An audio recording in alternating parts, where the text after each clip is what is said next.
Hello every one, ഇന്ന് ഞാൻ rose milk ഉണ്ടാക്കാൻ പോവുകയാണ്. അതാണ് നിങ്ങളുടെ കൂടെ ഷെയർ ചെയ്യുന്നത്. വീട്ടിൽ ഒരു 5-6 റോസ് ഉണ്ടായി. അപ്പോൾ ഈ റോസ് വെച്ചിട്ടാണ് ഞാൻ റോസ് മിൽക്കിൻ്റെ ആ സിറപ്പ് ഉണ്ടാക്കുന്നത്. അപ്പോൾ വൃത്തി കഴുകി പെറ്റൽസൊക്കെ വെള്ളം മാറ്റി ഒരു ചെറിയ പീസ് ബീട്രൂട്ടും ചേർത്ത് നന്നായിട്ട് അരച്ചെടുത്തു.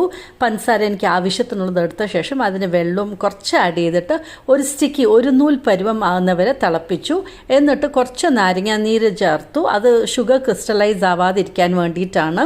എന്നിട്ട് ഈ അരച്ച നമ്മുടെ റോസ് പെറ്റൽസും ബീട്രൂട്ടും ചേർത്ത് നന്നായിട്ട് ഇളക്കി ഒരു 2-3 മിനിറ്റ് ബോയിൽ ചെയ്തു. പിന്നെ അത് കൂളായ ശേഷം ഇങ്ങനെ ഫിൽട്ടർ ചെയ്തെടുത്തു. ഈ കിട്ടിയ പൾപ്പിന് തന്നെ നല്ല ടേസ്റ്റാണ്. ഇത് ജാമായിട്ടും യൂസ് ചെയ്യാം. ഇപ്പോൾ കിട്ടിയ മിക്സ്ചറിന് ഞാൻ കുറച്ച് ഒരു ഗ്ലാസ്സിലേക്ക് ഒഴിച്ചിട്ട് തണുത്ത പാലാണ് ആഡ് ചെയ്യണേ. കളർ തന്നെ കണ്ടില്ലേ, എന്ത് സൂപ്പറായിട്ടാണ് മാറിയിരിക്കണേ.